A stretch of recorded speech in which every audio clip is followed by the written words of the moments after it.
Sir, सगळ्यात आधी तुमची तब्येत कशी आहे? काल तुम्ही रुग्णालयात तुमच्या काही आरोग्य तपासण्या झाल्या. काय नेमकं आहे, का तुम्हाला आरोग्य तपासणी करावी लागली आणि तुमची तब्येत कशी आहे? तब्येत चांगली आहे. आता शरीर आहे, लहान सहान शरीरामध्ये बदल होत असतात, पण आम्ही काम करत असतो. आज तुमच्यासमोर उभा आहे आणि आता शिष्टमंडळ जे जात आहे त्याच्या तयारीसाठी शिवालयात निघालो. तर मी तब्येत माझी चांगली आहे. तब्येतीचं कधीही आम्ही बाऊ केला नाही. पक्षाचं काम पुढे नेलं पाहिजे आणि उद्धव ठाकरे यांच्या नेतृत्वाखाली आम्ही सगळे काम करतो. आज शिष्टमंडळ जे आहे सर्वपक्षीय, जे मुख्य निवडणूक अधिकाऱ्यांना भेटेल, दुसरे एक शिष्टमंडळ त्याचबरोबर राज्य निवडणूक आयोगाचे दिनेश वाघमारे यांना भेटेल. याची तयारी आता सुरू आहे.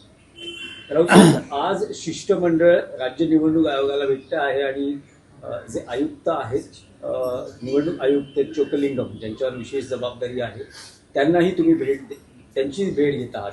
या शिष्टमंडळात उद्धव ठाकरे, शरद पवार, काँग्रेसचे हर्षवर्धन सपकाळ, बाळासाहेब थोरात वगैरे वगैरे आणि राज ठाकरे आहेत. तुमच्या या वाक्यानुसार आणि राज ठाकरे आहेत. तर नेमकं तुमचं म्हणणं काय आहे? आज निवडणूक आयोगाला तुम्ही तुमचं काय म्हणणं मांडणार?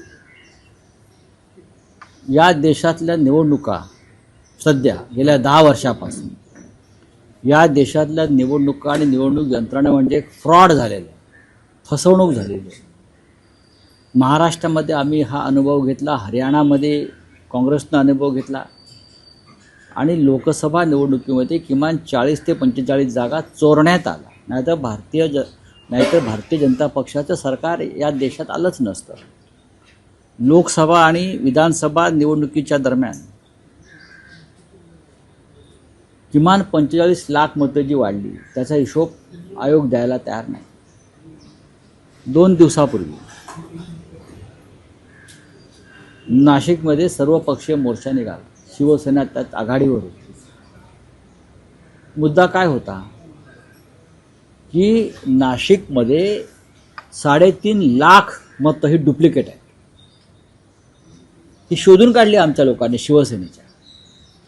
3.5 लाख मतं डुप्लिकेट आहेत. दुबार मतदार आहे. ही 3.5-4 लाख मतं महानगरपालिका निवडणुकीमधल्या 25 वॉर्डामध्ये जर फिरवली गेली, प्रत्येकी 5-5 हजार, 10-10 हजार, निवडणुकीचा निकाल फिरतो. आणि या संदर्भात निवडणूक आयोग कोणतीही दखल घ्यायला तयार नाही. हे नाशिकचे एक उदाहरण. मुंबईत आहे, ठाण्यात आहे, कल्याण डोंबिवली, प्रत्येक ठिकाणी सरासरी 3.5 ते 4 लाख मतं दुबार आहे, डुप्लिकेट आहे, बोगस आहे. आणि हे लोक 2-2, 3-3 ठिकाणी मतदान करतात. अशा वेळेला निवडणूक आयोगानं यात एक निष्पक्ष पद्धतीनं, पारदर्शी पद्धतीनं काम करावं, ही आमची भूमिका आहे. व्हीव्हीपॅट का नाही मुंबईत? व्हीव्हीपॅट हा सुप्रीम कोर्टाची सूचना आहे ना. मग मुंबई महानगरपालिकेमध्ये व्हीव्हीपॅट का नाही? तर आम्हाला केंद्रानं त्या पद्धतीच्या EVM मशीन उपलब्ध करून दिल्या नाहीत. हे का उत्तर झालं? म्हणजे तुम्हाला चोऱ्या करायच्या, म्हणजे तुम्हाला फ्रॉड करायचा आहे. असे अनेक विषय आहेत जे आम्हाला निवडणूक आयोगासमोर महाराष्ट्राच्या आणि देशाच्या मांडाव्या लागतील. आणि त्यासाठी आज ज्येष्ठ नेते भारताचे शरद पवार साहेब, उद्धव ठाकरे साहेब, त्यानंतर महाराष्ट्र नवनिर्माण सेनेचे प्रमुख राज ठाकरे, काँग्रेसचे नेते बाळासाहेब थोरात, नसीम खान, वर्षा गायकवाड, कॉम्रेड अजित नवले, कॉम्रेड प्रकाश रेड्डी, सुभाष लांडे, त्यानंतर समाजवादी पार्टीचे रईस खान, असे सगळे प्रमुख लोक एकत्र येऊन आम्ही निवडणूक आयोगाशी चर्चा करू, भेटू. त्यांना आम्ही दाखवू की तुम्ही निवडणुकांचा कसा खेळ, आणि त्याला म्हणतो ना जोक, ही जोकरगिरी आहे निवडणूक आयोगाची. भारताच्या संविधानाने प्रत्येक नागरिकाला एका मताचा अधिकार दिलेला आहे, एक मत. तेच मत तुम्ही चोरणार असाल सामान्य माणसाचं, तर निवडणुकांवरती विश्वास कसा ठेवायचा? ही भूमिका आहे. मतं येतात कशी, वाढतात कशी, कोण यामागे पडद्यामागे हालचाली करते, काम करताय? इतकं बोगस मतदान या देशात यापूर्वी कधी झालं नव्हतं. महाराष्ट्राच्या विधानसभेत त्याचा फटका बसला, पण महापालिकेमध्ये आम्हाला जागरूक राहावं लागेल. राऊत साहेब, आजच्या शिष्टमंडळात बघितलं तर तसं तुम्ही म्हणता की थेट महाविकास आघाडी नाही, पण सगळे नेते हे महाविकास आघाडीचे आहेत. तुम्ही राज्याच्या मुख्यमंत्र्यांनाही आमंत्रित केलेलं आहे आणि राज ठाकरे सुद्धा आज या शिष्टमंडळात आहेत आणि त्यानंतर जी पत्रकार परिषदेत त्या व्यासपीठावरही आहे. असं म्हणता येईल का की राज ठाकरे यांचा महाविकास आघाडी? नाही, असं काही नाहीये. हा सर्व आता आम्ही देवेंद्र फडणवीस यांना बोलवलं म्हणून ते का महाविकास आघाडीत सामील झाले का? फडणवीस येणार तर नाहीये, आम्ही निमंत्रित केलं, बरोबर. इतर जे 2 पक्ष आहेत त्यांच्याबरोबरचे त्यांना आम्ही निमंत्रित केलं नाही, कारण आम्ही त्यांना पक्ष मानतच नाही. त्या अमित शहाच्या कंपन्या आहेत, तो कुठले ते मिंदेंचा पक्ष किंवा अजित पवारांचा, यांना आम्ही पक्ष मानतच नाही. त्यांना जरी निवडणूक आयोगानं बेकायदेशीर पद्धतीनं पक्ष म्हणून जरी त्यांना काही दिलं असलं तरी आमच्या दृष्टीने ते पक्षच नाही, चोर आहेत ते. पण भारतीय जनता पक्षानं या देशातल्या निवडणूक, राज्यातल्या निवडणुकीविषयी जे काही आक्षेप आहेत त्या संदर्भात सामील व्हायला हरकत नव्हती. पण शेवटी ते चोर आहेत. चोरांची चोरी जर पकडली जाणार असेल तर चोर येतील कसे? त्याच्यामुळे बहुतेक ते यायला तयार नाहीत. त्यांच्या पक्षात त्याच्यावर चर्चाही झाली. मी जे पत्र पाठवलं त्याच्यावर त्यांच्या पक्षात चर्चा झाली, हे मी तुम्हाला सांगतो. पण ती येणार नाही, कारण त्यांना चोरीचा दरवाजा उघडाच ठेवायचा आहे. आम्हाला वाटतं हा चोरीचा दरवाजा नव्हे तर फटसुद्धा बंद केले पाहिजे आणि पूर्ण पारदर्शक पद्धतीनं निवडणुकांची, महानगरपालिका निवडणुकांची आम्ही तयारी केली पाहिजे. नाही, पण राऊत साहेब, तोच प्रश्न पुन्हा एकदा की हे निमित्त आहे का की राज ठाकरे महाविकास आघाडी देऊ शकतात? तुम्ही राज ठाकरेंना हा प्रश्न विचारू शकता ना. आमचा संबंध शिष्टमंडळ नेण्यापुरता आहे आणि ते सगळ्यांसाठी खुलं आहे शिष्टमंडळ, कारण हा देशाच्या लोकशाहीचा संदर्भातला महत्त्वाचा विषय आहे. देशातली लोकशाही जर मजबूत करायची असेल तर निवडणुका या निष्पक्ष व्हायला पाहिजेत. या देशात विरोधी पक्षाचा आवाज ऐकला गेला पाहिजे. व्हेनेझुएलामध्ये बरं का, मारिया मचाडो या विरोधी पक्षाच्या नेत्यांना शांततेचा नोबेल पुरस्कार का मिळाला हे या देशातल्या संघवाद्यांनी आणि भाजपने समजून घेतलं पाहिजे. तिथेसुद्धा भारताप्रमाणे हुकुमशाही आहे आणि त्या हुकुमशाहीविरुद्ध मारिया मचाडो लढतायत लोकशाहीसाठी, स्वतंत्र निवडणुकांसाठी. भारतामध्ये आम्ही तेच करतो आहोत, महाराष्ट्रामध्ये आम्ही तेच करतो आहोत. मारिया मचाडो यांचा जर आदर्श ठेवला तर नोबेल समितीला भारतातल्या किमान 500 लोकांना नोबेल पुरस्कार द्यावे लागतील. पण राऊतसाहेब, जी माहिती मिळते आहे की राज ठाकरेंना या शिष्टमंडळात घेण्याबाबत स्वतः काँग्रेसमध्ये 2 मतप्रवाह आहेत. काँग्रेसमधला एक मतप्रवाह असं म्हणतोय की राज ठाकरे या शिष्टमंडळात नको. असं मला वाटत नाही. राज ठाकरे या शिष्टमंडळात नको हे ठरवणारा काँग्रेस पक्ष नाही. हा सामुदायिक निर्णय असतो.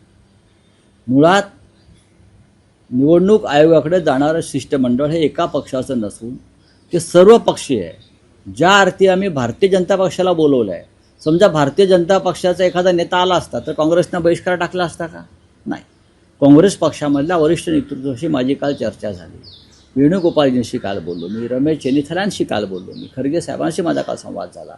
मला असं वाटत नाही की या विषयावरती राजकारण व्हावं. साहेब, आणखी एक विषय आहे की काल तुम्ही असं म्हणालात की राज ठाकरे यांची इच्छा आहे की या सगळ्या निवडणुकांच्या काळात जी काही आघाडी निर्माण केली जाते त्यात काँग्रेस आपल्या सोबत हवी. निर्णय झालेला नाहीये पण काँग्रेस आपल्या सोबत त्यातला एक भाग शिष्टमंडळाचा आहे. शिष्टमंडळात सगळे असावे ही त्यांची भूमिका होती.